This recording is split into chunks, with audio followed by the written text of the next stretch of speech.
Un plaisir de vous retrouver pour cette édition du soir. Voici le sommaire. Appelés Venonvi en Minan, Roko en Fon et Ibeji en Yoruba, les jumeaux qui meurent sont considérés comme des dieux que leurs parents vénèrent. Sens, symbole et usage des statuettes Rovi, c'est dans cette édition. Et avec l'avènement du numérique, on assiste à une nouvelle forme d'archivage, communément appelée l'archivage numérique. Il apparaît comme une solution plus pérenne pour sécuriser les documents. Enfin, on parle des nombreuses cultures vivantes du continent africain et des diasporas africaines dans le monde entier. Il s'agirait d'un levier efficace au service du développement durable, du dialogue et de la paix.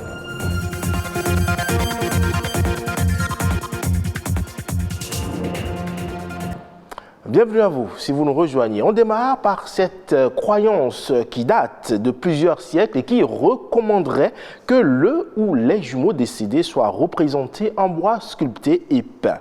Selon la tradition, ces jumeaux décédés ne sont pas morts, mais considérés comme des divinités dont les parents ont l'obligation de s'occuper. Le sens, les symboles et les usages des jumeaux représentés sous forme de statuettes, c'est dans cet élément. Bienvenue chez moi, donc je suis avec mes enfants. Là, vous avez Apouyon Sika et là, vous avez Apouyon qui est le jumeau d'Apouyon Sika. Dame Sonia est mère de jumeaux, des jumeaux qui ne vivent plus, mais sont ici représentés par des statuettes Roho. Moi, je n'étais pas d'accord pour les faire revenir, mais je vous dis le jour où je devais aller les chercher. C'était comme si je venais d'accoucher. La connexion est passée tout de suite. J'ai pris mes enfants, on m'a dit de les allaiter, ce que j'ai fait. Et là, je me suis sentie bien tout de suite. Bien qu'hésitante au départ, Dame Sonia accorde aujourd'hui une attention particulière à ses jumeaux et en prend soin, autant qu'elle devrait entretenir ses enfants vivants. Porteur de bonnes augures, la représentation des jumeaux décédés est une exigence du FA. Celui qui est parti a besoin de celui qui est resté ici. Si on ne le rappelle pas pour qu'il reste à côté de celui qui est vivant, il va de là-bas rappeler celui qui est vivant pour que les deux puissent rester ensemble. C'est pour ça qu'on fait une représentation. Et c'est le FA qui dit, les jumeaux disent je veux revenir, coûte que coûte. Ok, vous voulez revenir, sous quelle forme? Il faut chercher, on dit la maison. La maison dont on parle, c'est le bois qui va vous sculpter. Sculptées à partir de bois spécifiques, ces statuettes incarnent l'esprit des jumeaux décédés et à qui des cultes endogènes sont voués. Le seul parmi ces bois-là qui, naturellement, une fois réalisé, vibre déjà, c'est le bois d'Iroko. C'est pour ça que l'Iroko, on l'appelle Loko Coucou Vaudou, Bédéton Vaudou.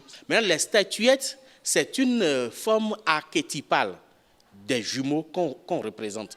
C'est-à-dire qu'on modélise selon le sexe, ça peut être une fille comme un garçon, et maintenant on appelle l'esprit de cet enfant-là qui s'est substitué aux primates dans la forêt. C'est pour ça que quand ils décèdent, on dit ils sont allés en forêt. Donc on les rappelle, ils viennent, et on intègre l'esprit à la statuette pour lui donner un corps. Bien sûr que ça ne va pas mouvoir comme un être humain, certes, c'est symbolique.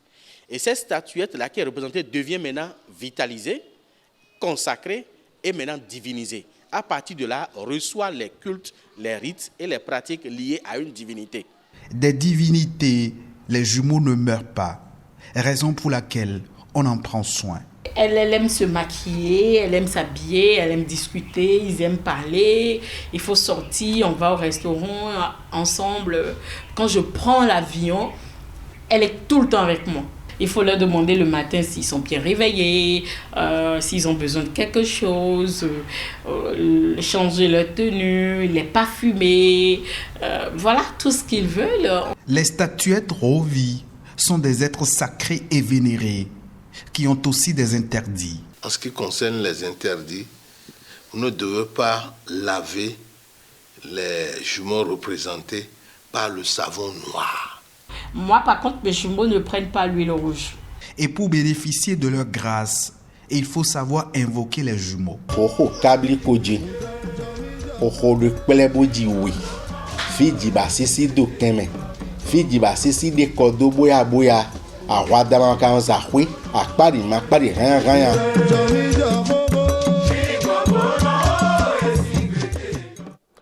On change de registre aujourd'hui avec le digital. Eh bien, la profession d'archiviste a progressé vers l'archivage numérique dont les enjeux et les défis ne sont pas bien appréhendés par les archivistes béninois.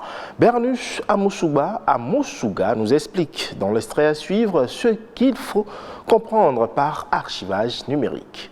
D'abord, un archiviste, c'est celui-là qui collecte des documents, d'abord qui les identifie, qui les collecte, qui les traite, qui les stocke et qui les rend accessibles plus tard. L'archivage numérique, c'est une vraie entreprise et cette entreprise implique les archivistes et ces personnes travailleront de concert avec les informaticiens, réseaux et tout ce que vous savez pour fondamentalement mettre en place un bon système d'archivage numérique. Fondamentalement, avant de parler de l'archivage numérique, il y a des préalables.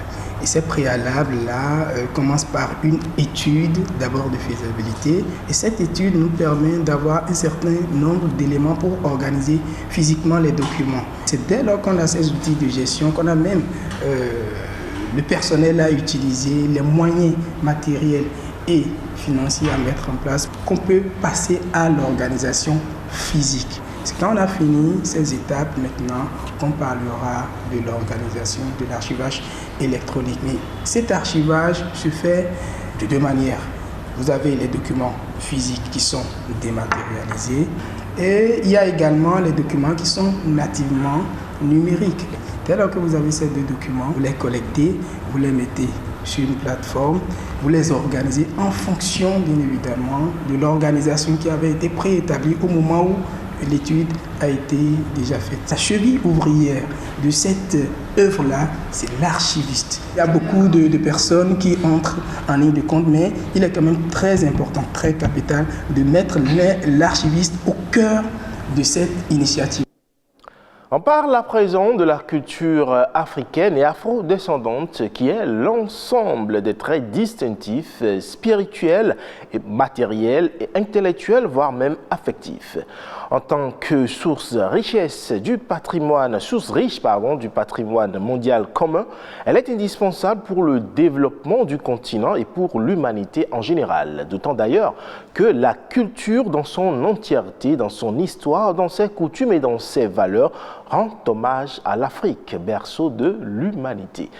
Lucrèce Amousoui et Alexandra Diotan nous en disent un peu plus à travers cet élément. Elles sont bien nombreuses, les pratiques culturelles vivantes du continent africain et des diasporas africaines dans le monde entier. Un patrimoine à la fois matériel et immatériel, varié et très admiré. La culture africaine a enrichi le patrimoine mondial de par son apport à l'histoire de l'humanité. Nos frères qui, par le biais de la traite transatlantique, se sont retrouvés dans les Amériques. Ils sont partis d'ici avec leur culture, avec leur tradition, de sorte que les danses et les chants qu'ils exprimaient pour évacuer la douleur et la colère du système esclavagiste sont devenus de nos jours des rythmes musicaux comme la salsa, comme le reggae. Vous le savez, l'UNESCO a inscrit plusieurs faits culturels de l'Afrique dans le patrimoine immatériel mondial.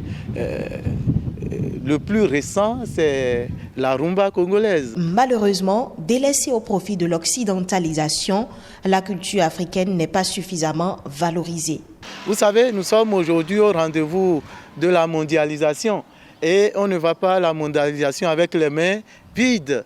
Chacun doit y aller avec quelque chose.